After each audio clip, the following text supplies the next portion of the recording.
নমস্কার, আমি Shampa Sheel, reiki, crystal, angel master teacher.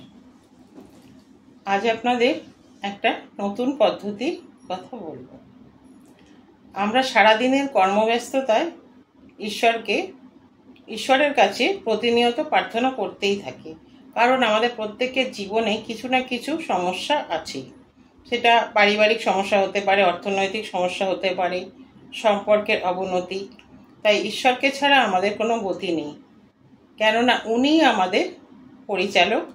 ওনার ইচ্ছা ছাড়া আমাদের কিচ্ছুটি করার উপায় নেই। কিন্তু আসলে আমরা যেগুলো ভোগ করি সেগুলো আমাদেরই কর্মফল। ইউনিভার্সকে আমরা যা দেব, যেভাবে দেব, ইউনিভার্স আমাদের সেভাবেই ফিরিয়ে দেবেন, সেটা ভালো হোক বা মন্দ। তাই আমরা ঈশ্বরের কাছে, ইউনিভার্সের কাছে একটা প্রার্থনা করব।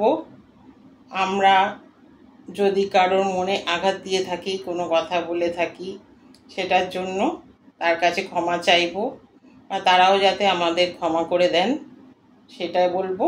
আর ঈশ্বরকে, ইউনিভার্সকে গ্র্যাটিটিউড জানাবো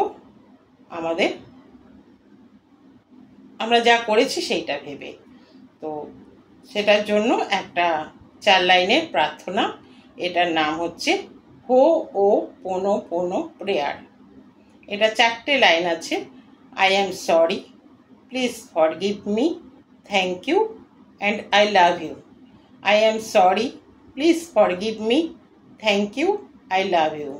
I am sorry, please forgive me, thank you, I love you. এটা বলতে হবে, এই প্রার্থনাটা করতে হবে। তো এই প্রার্থনাটা কখন করবেন, কিভাবে করবেন, কতবার করবেন, সেটা আমি আপনাদের পরের ভিডিওতে জানিয়ে দিচ্ছি। তো আমার সঙ্গে থাকুন, লাইক দিয়ে পাশে থাকুন, ফলো করুন, ভালো থাকুন, সুস্থ থাকুন। নমস্কার।